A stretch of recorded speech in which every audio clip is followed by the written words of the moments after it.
Welcome everyone to fit culture X, Bharat का अपना podcast which is real raw straight from the ground. ऐसी journey हम आज cover करने वाले हैं जो कि एक आर्टिस्ट की जर्नी है।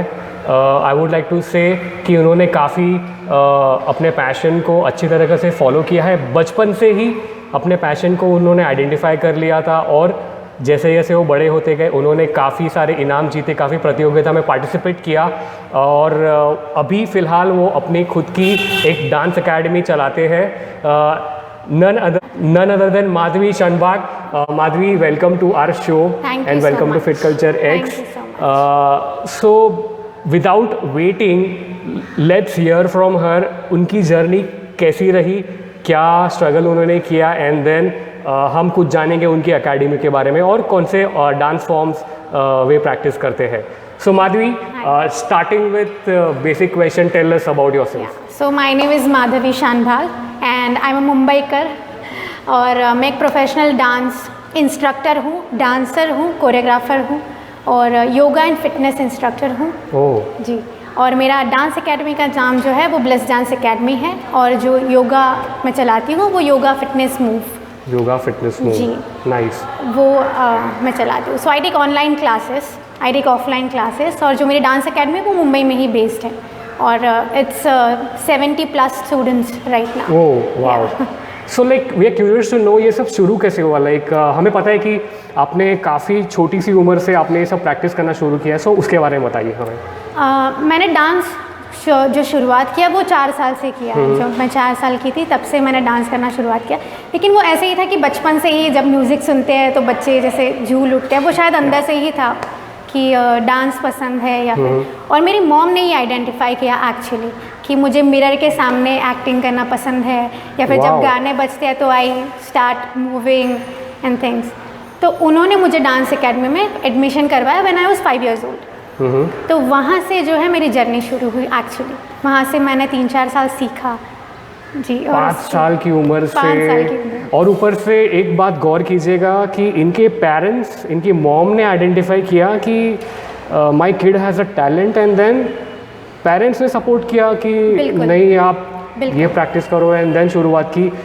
एक इम्पॉर्टेंट मैं मैसेज देना चाहूँगा कि अगर आप पेरेंट हो, अगर आप ये पॉडकास्ट देख रहे हो, अगर आपको अपने किड में, अपने बच्चों में ऐसी कोई हुनर, ऐसा कोई टैलेंट दिखता है तो उसको नज़रअंदाज मत कीजिएगा। उसको तभी से थोड़ा करके उसको इंट्रोड्यूस कराइए सो दैट जब वो बड़ा हो, जब वो अपने पैर पे खड़ा होना चाहे तो वो अपने टैलेंट को यूज़ करके अपनी लाइफ बना सकता है। बिल्कुल, तो यही मैं भी कहना चाहती थी कि उन्होंने आइडेंटिफाई किया और उन्होंने कभी इस बारे में फोर्स भी नहीं किया कि तुम्हें यही करना है या वही करना है या फिर यही सीखो ये डांस के लिए अच्छा है या वो सीखो वो डांस के लिए अच्छा है। ऐसे कभी उन्होंने फोर्स नहीं किया। जो कुछ फ्लो में आता गया मुझसे या फिर उनसे वो हम करते गए।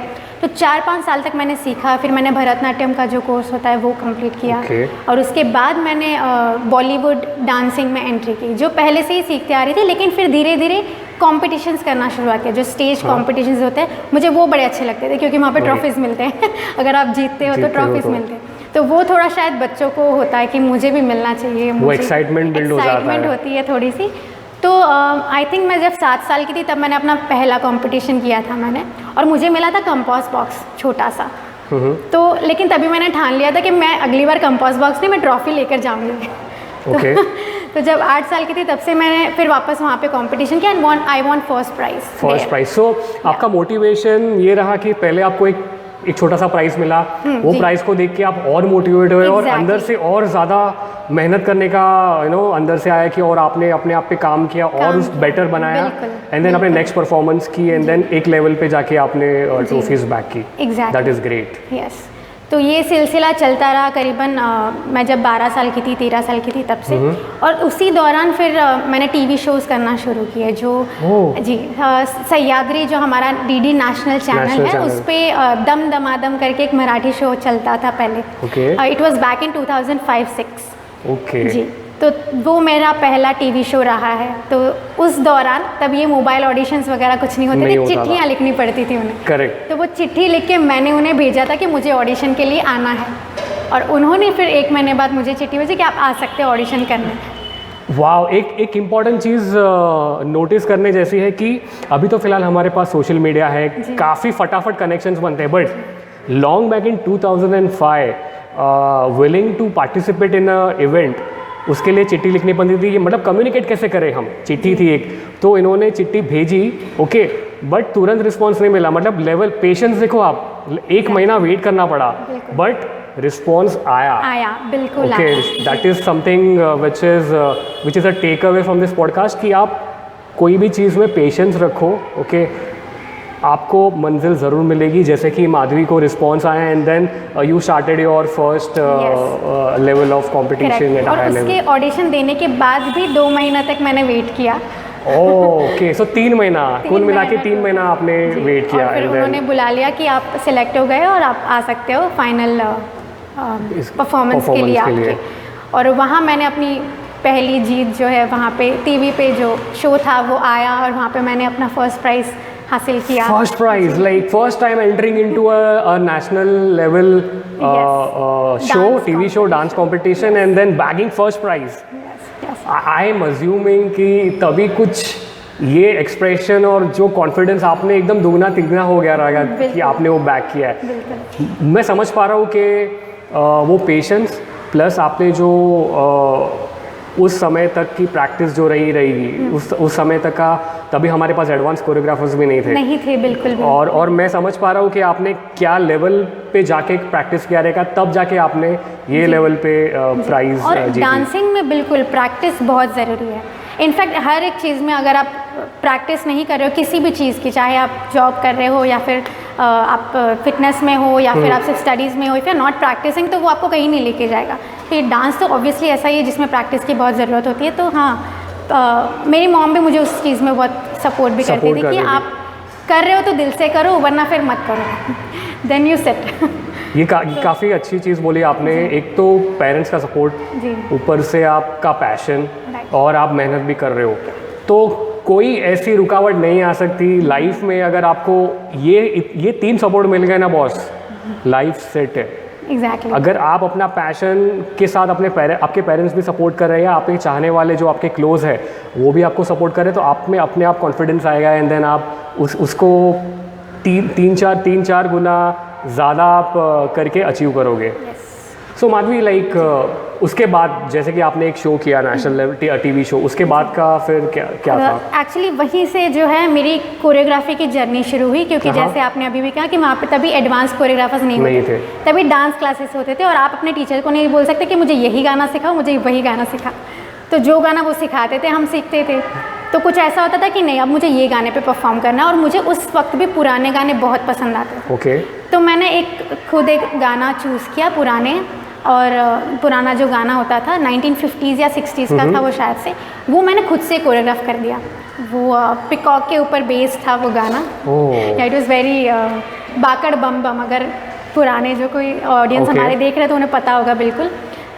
वैजंती माला का जी का वो गाना है, तो वो काफ़ी तभी पॉपुलर था, मुझे बड़ा पसंद था। तो मैंने वो गाना अपने खुद से कोरियोग्राफ किया और वो मैंने वहाँ पे फर्स्ट परफॉर्म किया था, और उसके बेसिस पे मुझे वो ट्रॉफ़ी मिली थी। तो तभी मुझे रियलाइज़ हुआ कि आई लाइक कोरियोग्राफिंग। मुझे मूवमेंट्स बनाना, सिखाना, करना बहुत पसंद है।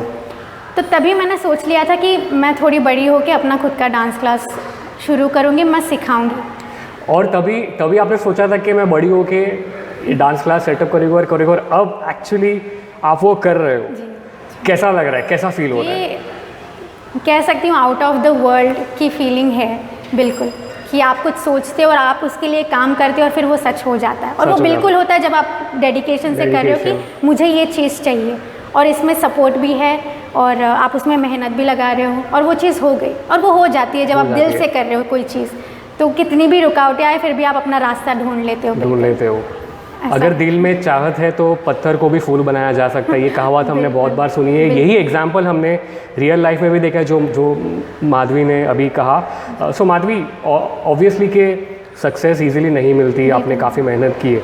आई एम श्योर फेलियर्स भी काफ़ी आए होंगे अपने लाइफ में, अपनी जर्नी में, कुछ उनके बारे में बताइए आप। वैसे तो बीइंग अ गर्ल, और वो भी मुंबई जैसे शहर में, और खुद का डांस क्लासेस ओपन करना चाह रही है, तो यूजुअली जो है वो हमारे यहाँ पे मैन का जो दबाव है वो थोड़ा ज़्यादा होता है, मेल डोमिनेंसी होती है। एग्जैक्टली। तो जो जगह भी मैं ढूंढ रही थी अपने डांस क्लास के लिए वो किसी पुरुष के हाथ में होती थी, तो वो कहते थे कि हम लड़कियों को नहीं दे सकते, या फिर लड़कियां बिजनेस नहीं कर सकती थी।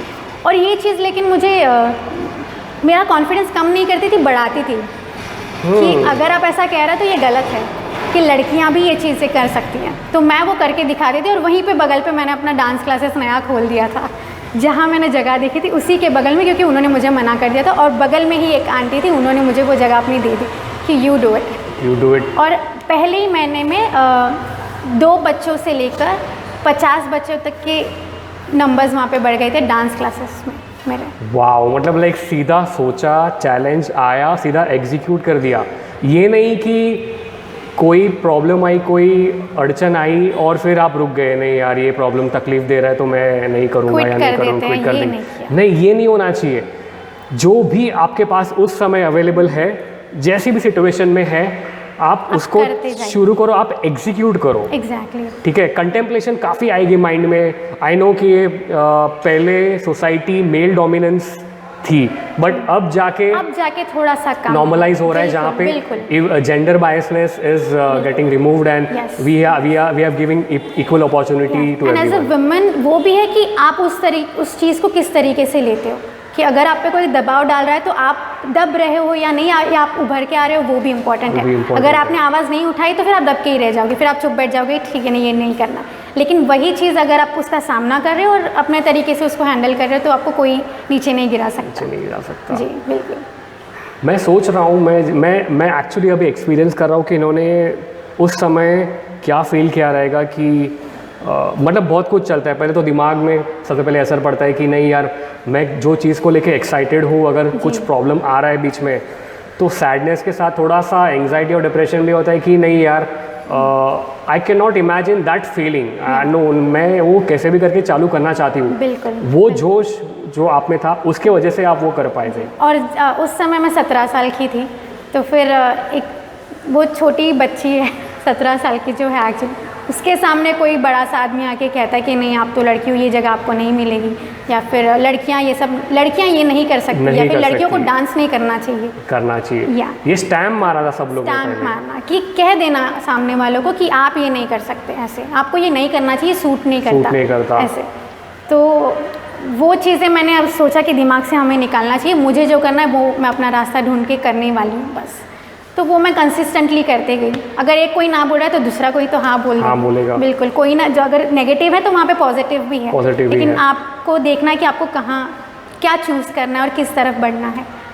मैं जो समझ रहा हूँ आपकी बातों से कि तभी जब आपने शुरुआत की अपने इसकी, तो आपको रिजेक्शंस भी मिले, बट आपने पेशेंस नहीं खोया, आपने पेशेंस रखा कि चलो ठीक है, अगर ये नहीं आ रहे तो फिर दूसरे आएंगे। तो आपने पेशेंस रखा और you kept hold on to yourself कि नहीं ठीक है, मैं काम करती हूँ, भले एक स्टूडेंट आ गया तो भी ठीक है। हमें आज की तारीख में we get things very fast, okay. ये जो चीज़ की वजह से हमारी एक्सपेक्टेशन भी फास्ट हो जाती है, जैसे कि हमें कुछ चाहिए तो तुरंत चाहिए, मतलब लाइक सेकेंड्स में, बट ऐसा नहीं होता। अगर वो नहीं मिलता तो वी फील सैड। एंड काफ़ी ऐसे एंटरप्रेन्योर्स हैं जो हु लैक मोटिवेशन, कि एक चीज़ फेल हो गई तो भाई नहीं होगा मुझसे, and then they don't start. So just hold on to it. If you believe on yourself, जैसे कि माधवी बिलीव्ड, बचपन से ही अब तक उन्होंने बिलीव रखा अपने से और उसको प्रैक्टिस किया। ऐसा नहीं कि बिलीव रखे आप आप बैठे रहो, आपको कर्म करना है, आपको एग्जीक्यूट करना है। उस एग्जीक्यूशन को कंटिन्यू रखो without any lack of power and lack of dedication, तो आई एम श्योर सक्सेस आपको ज़रूर मिलेगा। बिल्कुल। और यही चीज़ हमारे कृष्ण भगवान ने भागवत गीता में कही है कि अपना कर्म करते जाओ। मैं इस चीज़ से इसके लिए रिलेट कर रहा हूँ क्योंकि हम एक्चुअली देख रहे हैं, we are actually feeling that it happens, it really happens. कर्म करो, फल की चिंता मत करो। इसके बाद जो है मैं ऐसे ही कॉम्पिटिशन्स करती रही और हारती भी रही। ऐसे नहीं कि हर कंपटीशन में मुझे ऐसा लगा अब टीवी शो कर लिया है तो मैं, थोड़ा कॉन्फिडेंस ऑब्वियसली ग्रो होता है तो हम उसे कंटिन्यू करते हैं। तो लगातार बहुत सारे कॉम्पिटिशन्स में मुझे प्राइज़ ही नहीं मिले, ऐसे भी हुआ है। एंड एज अ किड आपके साथ ऐसा कुछ होना कि आप हार गए किसी चीज़ में, तो वो बुरा भी लगता है थोड़ा बहुत, लेकिन फिर भी मैं डटी रही, मैं करती गई। और एक बार ऐसा हुआ कि किसी शो में जज ने मुझे कहा कि बूगी वूगी का चांस है जो सोनी टीवी पे आता था, करेक्ट। सो क्या वो आप करना चाहोगे, क्योंकि आप डांस बहुत अच्छा करते हो। Wow. तो उन्होंने मुझे वो वहाँ से अपॉर्चुनिटी दी और हमने ग्रुप डांस किया जिसमें मैं लीड थी। जो बूगी वूगी में हमने परफॉर्म किया और हमने वहाँ पे फर्स्ट रनर अप का prize. First runner up, wow awesome. मतलब कि आपने अपने परफॉर्मेंस की जर्नी कंटिन्यू करी। उसी जर्नी के दौरान बीच में एक जज ने आइडेंटिफाई किया कि आप काफ़ी अच्छा डांस करती हो और आपको एक और अपॉर्चुनिटी दे दी बूगी वूगी में। जी, जो तभी के वक्त पे बहुत बड़ा शो था। I know that, I still remember Jaffrey, Ravi and Naved and Ravi. I know, I still मतलब अभी हमारे घर पे CRT वाला टीवी था और डांस का show, personally dance is very close to me. तो तब से I have been following many dancers, many choreographers and boogie woogie was the first show. I remember मैं अपने ग्रैंड पेरेंट्स के साथ देखता था। I used to enjoy it a lot. It was huge and it was very good show. और वहाँ पे वो स्टेज पे वो चीज़ एक्सपीरियंस करना as an artist, as an dancer, it was fabulous, it was very fabulous. वहाँ से सीखने मिला, फिर वहाँ से और जर्नी थोड़ी बढ़ती गई। फिर उसके बाद मैंने मी मराठी वाला एक शो किया जो पूरी तरह से लावनी का शो था, इट वाज मराठी शो। वो उसका फिनाले हुआ कोल्हापुर में, वहाँ पे हमने फर्स्ट प्राइज़ वहाँ पे जीता। फिर उस तरह जर्नी बढ़ती गई और उसके साथ साथ ही मैंने फिर अपना डांस क्लास यहाँ पे मुंबई में शुरू कर दिया था बच्चों का। तो ये है। आपके डांस क्लास का नाम क्या है? Blessed dance academy. It is blessed कि मतलब you are blessed as an artist. आप हिंदी में उसे कहते हैं आशीर्वादित हो आप। हर कोई इंसान किसी ना किसी टैलेंट के साथ जन्म लेता है जी, वो आपको थोड़ा ढूंढना पड़ता है। So it is blessed dance academy. So everyone, Blessed Dance Academy is in Mumbai. Link is in the description. Follow on Instagram and YouTube as well. I'm sure you'll get many exciting videos and performances from Madhvi and their team. Yes. I'm sure. Yes. And so like आपने set कर दिया dance academy. So now अभी आपका क्या target है या क्या आप सोच रहे हो कि आप और क्या नया करोगे? बस एक ही जगह पे डांस क्लास नहीं खोलना है, मुझे और ब्रांचेस चाहिए जहाँ पे मैं लोगों तक पहुँच सकूँ, ऐसे लोगों तक पहुँच सकूँ जो फाइनेंशियली बहुत कैपेबल नहीं है, कुछ नहीं दे सकते फिर भी कोई बात नहीं, लेकिन उन्हें सीखने की चाह है तो मैं वहाँ पहुँच सकूँ, उन्हें सिखा सकूँ। That is so impressive. बच्चे जो है उनको बहुत शौक़ होता है लेकिन फिर पेरेंट्स नहीं कर पाते, क्योंकि आजकल भी सिचुएशन ऐसी हो गई स्पेशली आफ्टर कोविड कि पेरेंट्स अपने बच्चों को उतना नहीं दे पा रहे। तो there I want to reach उन बच्चों तक कि उन्हें सिखा सकूँ, फिर चाहे वो कोई भी लोकेशन पे हो, कहीं भी हो। तो ये मेरा थोड़ा सा एक मोटिव है कि मुझे उन लोगों तक पहुंचना है और I think internet is a huge medium. Yes, ज़रूर, डेफिनेटली। एंड इवन हमारी ऑडियंस और हम आपको मतलब हम ऐसा विश करते हैं कि आपकी सोच काफ़ी हटके है। आपको उन ऑडियंस को रीच करना है जो अफोर्ड नहीं कर सकते डांस सीखना, बट सीखना है। So we wish you all the best and हमारी सारी शुभकामनाएं हैं। आप and also guys when you come across profile of Madhavi, आप जब यूट्यूब वीडियोस देखोगे उसको मैक्सिमम से मैक्सिमम शेयर कीजिए, लाइक कीजिए, expand the reach so that ऐसे कुछ बच्चे हैं जो सीखना चाहते हैं वो इनके YouTube वीडियोस देख के भी सीख सकते हैं। So that is and that is for free. Okay, so और क्या चाहिए यार, मतलब you have internet, you have mobile phone, आपको ज़्यादा कॉम्प्लेक्स सिस्टम की ज़रूरत नहीं है। सीधा इनके चैनल ओपन कीजिए, इनके वीडियोस देखिए और डांस सीखिए। अब तक की हमने माधवी से जाना है कि इन्होंने अब तक का जो अचीवमेंट्स है, मेडल्स काफ़ी जीते, फिर बूगी वूगी शो हो गया एंड देन अभी ब्लेस्ड डांस अकेडमी है। हम और थोड़ा डीप जाएंगे और अंडरस्टैंड करेंगे कि क्या स्ट्रगल रही है आपकी इन सारे फेजेस में। बिल्कुल, जैसे मैंने कहा कि मैं मुंबई कर हूँ और मुंबई सस्ती नहीं है, तो जगह ढूंढना, वहाँ का रेंट पे करना, इलेक्ट्रिसिटी बिल पे करना या फिर प्रमोशंस करना, इन सब में फाइनेंशियल चैलेंजेस भी बहुत आते हैं।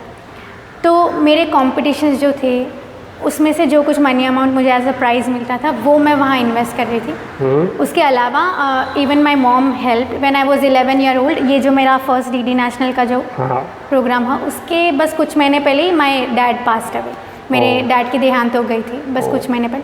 लेकिन वो भी काफ़ी सपोर्टिव थे मेरे डांस को लेकर, उन्हें बहुत अच्छा लगता था जब मैं स्टेज पर परफॉर्मेंस करती थी। तो उनके जाने के कुछ दिन बाद ही मुझे वो लेटर आया था कि आप ऑडिशन के लिए आ सकते हो, और मेरी मम्मी ने पूरे दिल से कहा था कि you can go ahead and do it, किसी के बारे में सोचने की ज़रूरत नहीं है, लेटर आ गया है तो जाके ऑडिशन दिया। आई एम श्योर ये पूरे जंग वाली फीलिंग है, मतलब लाइक आप पूरे जोश से पम्प्ड अप होके, आपके पेरेंट का सपोर्ट था, आपके माताजी का सपोर्ट था, जा और लड़ ले। सो आपने जाके परफॉर्म किया और उसके बाद ये हुआ।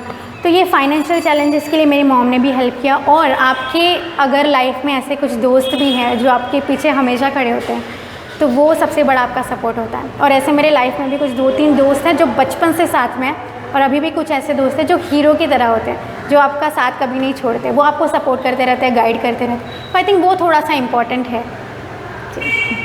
फ्रेंड्स का सपोर्ट काफ़ी इंपॉर्टेंट है, क्योंकि हमें पता है कि हम अगर बाहर स्टेप आउट हो रहे हैं तो एक पर्टिकुलर पे हमारे पेरेंट्स की रीच नहीं होगी, हमारी पेरेंट्स की रीच कट डाउन हो जाती है, हम अपने जोन में आते हैं। वहाँ पे सपोर्ट सबसे ज़्यादा क्लोज जो है वो हमारे दोस्त रहते हैं। तो हमारे दोस्त काफ़ी हमारे इन एंड आउट जानते हैं, हमको पूरी तरह से जानते हैं, तो they will support and they will also help and like trigger you कि हाँ ये तू गलत कर रहा है, ये गलत कर रही है, ये मत कर।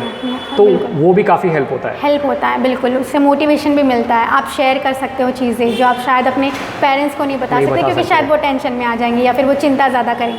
तो आप अपने फ्रेंड से ये सारी चीज़ें शेयर कर सकते हो और वो आपको हेल्प कर देते हैं। तो वो हर एक फ्रेंड ज़रूरी होता है जो कहते हैं हर एक फ्रेंड ज़रूरी होता है। बिल्कुल, तो ऐसा एक फ्रेंड कोई तो अपने लाइफ में होना ही चाहिए, बिल्कुल, जो आपको सपोर्ट करे, सही रास्ता दिखाने में कि आपको क्या करना चाहिए और आप में क्या खूबियाँ हैं और आप कहाँ तक जा सकते हो, ये बहुत ज़रूरी है। बिल्कुल। और कोई ऐसी सिचुएशन या ऐसा कोई पल बताओ कि आपको लगा कि ऑलमोस्ट वो नहीं हो पाएगा, even after trying and waiting, but वो हो गया और आपको अंदर से इतना प्राउड फील हुआ कि मैंने तो सोचा था कि नहीं होगा बट वो हो गया। सो लाइक वो वाला सिचुएशन। हाँ बिल्कुल। जहाँ मैंने डांस क्लास अपना फर्स्ट शुरू किया था वो जगह बाद में कंस्ट्रक्शन में चली गई। ओह जी। तो अब मेरे पास 60+ किड्स हैं, तो मुझे ये सवाल था कि अब इन्हें कहाँ लेकर जाऊँगी, अब क्या करूँगी, अब जगह कैसे ढूंढेंगी, क्योंकि यही जगह ढूंढने में मुझे इतनी टाइम लगी है या फिर इतना समय लग गया, अब मैं क्या करूँगी। तो उसके बाद मैं जगह ढूंढती रही और एक पॉइंट एक्चुअल में ऐसे, और उसमें 6 महीने निकल गए। वो बच्चे भी मुझसे छूट रहे थे क्योंकि वो उस वक्त ऑनलाइन का भी इतना ज़माना नहीं था। तो मैं ढूंढती रही और उसके बाद 6 महीने निकल गए। फिर मुझे ऐसा लगा कि अब पता नहीं मैं ढूंढ पाऊँगी या नहीं ढूंढ पाऊँगी, इतना रेंट हाई है, जगह इतनी बड़ी नहीं होती है मुंबई में। तो ये थोड़ी दिक्कतें थी, लेकिन मैं कोशिश करती रही, मैं हर एक को पूछती रही, कॉल्स करती रही, खुद जाके वहाँ विज़िट करती रही। तो इसमें और 8-12 महीने निकल गया और 1 साल का पूरा गैप हो गया। लेकिन उसके बाद भी वाया मुझे एक कॉल आया कि ऐसी एक जगह है और वहाँ पे आप अपना डांस क्लास शुरू करते, जो बंद पड़ी थी पिछले 3 सालों से, और उनको वो किसी को तो ऐसी जगह देनी थी कि जो अच्छे से यूटिलाइज़ कर सके। तो उन्होंने मुझे कॉल करके बताया कि ऐसी एक जगह है और आप चाहते हो कि हम चाहते हैं कि आप डांस क्लास वहाँ पे लें। तो फिर मैंने वहाँ पे जाके विज़िट किया और वो हो गया। 1 साल लगा। बिल्कुल 1 साल लग गया, 1-1.5 साल का गैप उसमें हो गया। लेकिन जो बच्चे मेरे थे वो सारे वापस आ गए। वाओ, 100% रिटेंशन, क्योंकि ये ऐसा भी था कि आप दिल से उन्हें सिखा रहे हो, वो एक बॉन्ड भी बन जाता है और उन्होंने आपको नहीं छोड़ा, नहीं यार हम वेट करेंगे, बट जब आप चालू करोगे तो हमें बता देना, हम आएंगे। ये इसको ना मैं एक चीज़ से रिलेट कर रहा हूँ, हमारे बॉलीवुड में एक डायलॉग है, अगर आप किसी चीज़ को पूरे दिल से चाहो तो पूरी कायनात से आपको मिलाने हासिल करने में मिला देती है। तो वही हुआ आपके साथ। आपको जगह भी मिल गई, प्लस आपके जो स्टूडेंट्स थे वो भी आपके पास वापस आ गए सीखने के लिए। सो that is something commendable and trust me, जो लेवल का मैं जस्ट इमेजिन कर रहा हूँ, जो लेवल का आपने तभी जो सिखाया होगा, that is 100% authentic and real, and that is why people have stayed back with you for a longer period of time. True.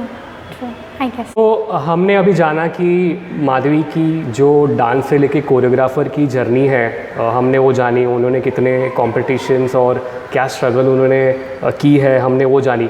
अब इसके साथ साथ वे फिटनेस में भी अपना जो एक्सपर्टीज़ है उन्होंने बनाया है स्पेसिफिकली इनटू योगा। Yes. सो उसके बारे में आप बताओ हमें। देखिए, डांस और फिटनेस जो है it goes hand in hand, मुझे ऐसा लगता है। आप डांस कर रहे हो तो आपको फिट रहना भी ज़रूरी है, क्योंकि आपको स्ट्रेंथ चाहिए होती है उसमें। तो योगा एक ऐसा मीडियम था जो मुझे ऐसा लगता है उसने मेरी ग्रेस बढ़ाई है। जब मैं स्कूल टाइम में थी तो ये टीवी पे ही योगास के वीडियोस चलते थे सुबह सुबह। जो हमारे बाबा रामदेव जी हैं उनके वीडियोस आते थे और वो मुझे काफ़ी फैसिनेट करते थे कि इनकी बॉडी काफ़ी लचीली है, ये अलग अलग योगा पोजेस कर लेते हैं। तो सुबह उठ के मैं उन्हें प्रैक्टिस करती थी और धीरे धीरे मुझे उसमें इंटरेस्ट आने लग गया कि ये करते हुए मुझ में ग्रेस काफ़ी आ रहा है, या फिर मैं ज़्यादा देर तक डांस कर पा रही हूँ। जैसे कंटिन्यू 6-7 मिनट्स तक मैं डांस कर पा रही हूँ, मुझे थकावट नहीं होती और मेरे एक्सप्रेशंस जो है, मेरी बॉडी लैंग्वेज है वो वैसे ही रह रही है। तो मैं वो प्रैक्टिस करती गई जैसे स्कूल टाइम में, उसके बाद कॉलेज लाइफ में, और वहाँ मुझे ऐसा लगा कि मुझे अब योगा सिखाना है। तो मैंने कुछ टाइम पहले अपना योगा सर्टिफिकेशन जो है वो योगा इंस्टीट्यूट से कंप्लीट किया और उसके बाद I started teaching yoga. So now you are yoga certified? Yes, I am a wow man, like full of talent, full of passion and full of discipline, I should say. Thank you so much. तो जो yoga fitness move है वो भी एक journey है जो it's a kid, तो उसे अब मुझे ग्रो करना है, उसे लोगों तक पहुंचाना है, उनको ये जानकारी दिलवानी कि फ़िटनेस कितना इम्पॉर्टेंट है। डांस में भी नहीं, अगर आप घर पे भी हो तो भी फ़िटनेस आपकी लाइफ में कितना इम्पॉर्टेंट है। और शायद कोविड के बाद तो काफ़ी लोगों को ये एहसास हुआ होगा कि फ़िट रहना बहुत ज़रूरी है। आपकी इम्यूनिटी सिस्टम जो है वो मज़बूत रहनी बहुत ज़रूरी है, और अगर आपको लॉन्ग टर्म तक अपने शरीर को जो है सेहतमंद रखना है तो फिटनेस योगा करना बहुत बहुत ज़रूरी है। तो प्लीज़ अपने दिनचर्या से 1 घंटा या आधा घंटा निकालिए और बिल्कुल योगा करिए, बिल्कुल रनिंग के लिए जाइए, वॉक करिए, डांस करिए, जो आपको पसंद आता है वो करिए, लेकिन एक्टिव रहिए और ये आपको भी अच्छा फील होगा at the end of the day. मैं इसकी गारंटी दे सकती हूँ आपको। वाओ, सो एटलीस्ट अगर आप दिन में 15 मिनट भी निकाल पा रहे हो, 15 मिनट का कार्डियो कर लो यार। 15 मिनट का ज़रूरी नहीं है कि ये जो डोले शोले है इसको फिटनेस कहते हैं, नहीं। ये मिथ है, बहुत बड़ा मिथ है, इसमें मत रहो। फिट अगर आप आधा घंटा चल भी रहे हो दैट मीन्स आपकी फिजिकल एक्टिविटी हो रही है। अगर आप कोई खेल या स्पोर्ट खेल रहे हो उसमें भी आपकी फिटनेस हो रही है, एंड ऊपर से अगर आप डांस भी कर रहे हो तो इसमें भी आपकी फिजिकल एक्टिविटी हो रही है। That means keep yourself involved where your body will get introduce to physical activity, that is what is called as fitness. And yoga, बात करते हैं योगा में ऐसी कौन सी एक्सरसाइज है, टू बी स्पेसिफिक ऐसे कौन से आसन हैं जो हमें करने चाहिए? योगा में बहुत सारे आसन हैं वैसे जब आप कर सकते हो। अगर आप बिगिनर हैं, अगर आपने अभी शुरुआत की है तो वहाँ पे 5-6 ऐसे आसन हैं बेसिक जो आप कर सकते हो, जैसे जिनका नाम अगर मैं लेना चाहूँ तो त्रिकोणासन है, फिर उसके बाद हस्तपदासन है, ऐसे काफ़ी सारे आसन से जो आप कर सकते हो। सूर्य नमस्कार जो है वो आप कर सकते हो, वो काफ़ी बेसिक है, काफ़ी मज़ा भी आता है उसे करने में। तो वो भी आप अगर 5-6 भी कर लो दिन में तो बहुत अच्छा होगा। उससे आपकी धीरे धीरे इंटरेस्ट बढ़ने लगेगी कि अब आपको इससे थोड़ा आगे बढ़ना है। तो ये सारी चीज़ें कर सकते हैं। और इस पर मेरा YouTube चैनल आने वाला, तो प्लीज़ वो ज़रूर देखिएगा और वहाँ से आप सीख सकते हो योगा। ज़रूर, जब भी माधवी आप YouTube लॉन्च करेंगे तो हमें बता देना, हम अपने फिट कल्चर इंस्टाग्राम पेज पे हम उसको शेयर करेंगे। आप जाइए इनके YouTube चैनल देखिए, कोई डाउट्स या कुछ क्वेश्चंस अगर आएंगे तो इनका इंस्टाग्राम पेज भी हम डाल देंगे। आप you can any time reach out to her and get consulted about fitness as well, and I am sure you will get a good response and आप काफ़ी अच्छा महसूस करोगे आफ्टर डूइंग सच एक्सरसाइजेस। तो मेरी ब्लेस्ड डांस एकेडमी है जो वो उसमें 2 बैचेस हैं। एक स्पेशलाइज्ड गर्ल्स की बैचेस हैं, उसमें जो 12 से लेके बड़ी उम्र की लड़कियां हैं जो डांस सीखना चाहती हैं, या फिर 25 से 30 की उम्र की जो लड़कियां हैं, औरतें हैं जिन्हें डांस सीखने का बहुत शौक़ है, तो उनकी एक बैच है। और दूसरी बैच जो है वो बच्चों की है 3 साल की उम्र से लेके 11 साल की उम्र तक के बच्चे जो हैं उनकी एक बैच चलती है जो सैटरडे और संडे होती है। तो आप मेरे नंबर पे इंस्टाग्राम या फिर यूट्यूब पे कहीं पे भी मुझे कांटेक्ट कर सकते हैं and I will get back to you. और योगा के लिए भी अगर आप सीखना चाहते हो, योगा में आप कुछ करना चाहते हो, आपको अपनी फ़िटनेस बढ़ानी है, तो ज़रूर यू कैन कॉन्टैक्ट और मैं आपको गाइड करती रहूँगी। Thank you. Thank you so much Madhavi and I am sure audience आप इनको सपोर्ट कीजिए एंड ऐसे जितने भी आर्टिस्ट हैं हमारे देश में उनको सपोर्ट की ज़रूरत है because these are real and authentic. Okay and इसी के साथ मैं कहना चाहूँगा from on behalf of fit culture we would like to have a collaboration video with you. हम लोग फिटनेस और डांस दोनों का एक कोलैबोरेशन वीडियो शूट करेंगे और जल्द हम अपने चैनल्स में डालेंगे। ज़रूर ज़रूर। So excited about this. I am so pumped up, frankly. इस एपिसोड का अंत आ गया है। अगर आपको हमारा कंटेंट पसंद आ रहा है तो वीडियो को लाइक कर दीजिए, चैनल को सब्सक्राइब कर दीजिए, शेयर कर दीजिए, बेल आइकन को हिट कर दीजिए सो दैट हम नए वीडियोस डालेंगे तो आपको नोटिफिकेशन आ जाएगा। Keep watching fit culture x. Thank you so much. मिलेंगे अगले एपिसोड में। बाय। जय हिंद। जय हिंद।